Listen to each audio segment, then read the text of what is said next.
Welcome back to the channel. Today we are talking about a coin you have probably held in your hand dozens of times, the 2000 United States dime.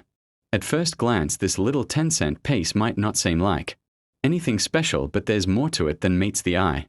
From its Denver Mint origins to era varieties that can be worth way more than face value, we will break it all down, and if you have got one, in what is known as condition. On the grading scale, explain what that means and how it affects its value. By the end of this video, you will know exactly what to look for in your change. Let's get started. The 2000 dime is part of the Roosevelt dime series, which has been in production since 1946. It was introduced to honor President Franklin D. Roosevelt shortly after his death, recognizing his leadership during the Great Depression and World War, as well as his connection to the March of Dimes campaign to fight polio. The obverse features Roosevelt's portrait, while the reverse shows a torch flanked by an olive branch and an oak branch, symbols of liberty, peace, and strength. By 2000, this design had been in use for over 5 decades, and the U.S. Mint had switched to modern minting technology, producing coins in massive numbers.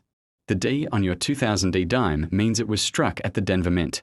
That year, Denver produced a staggering 1,342 500,000 dimes, over 1.3 billion coins.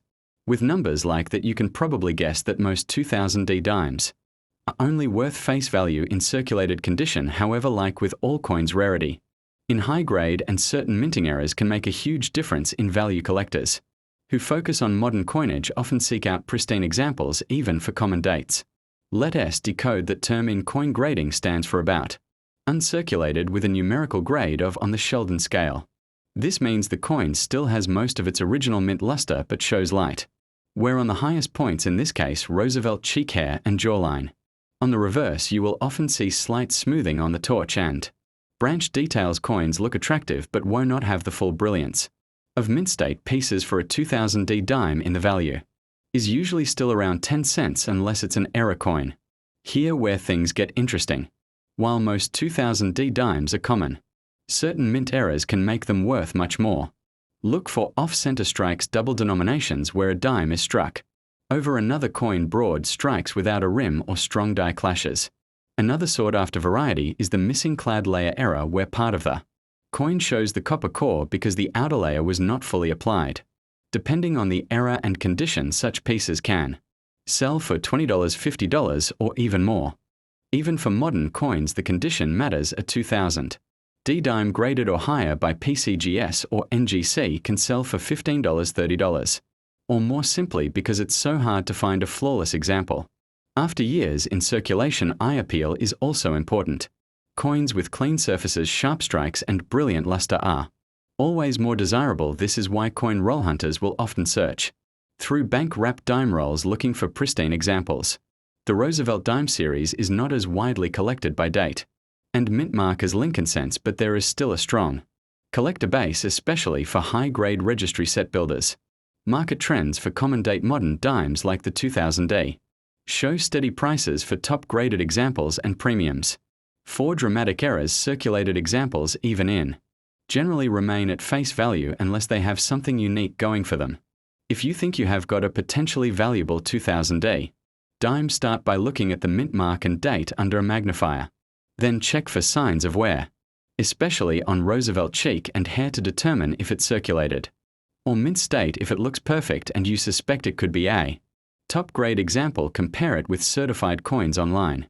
For coins you believe are exceptional or error pieces, sending them to PCGS, NGC, or ANAX for grading and authentication can be worthwhile.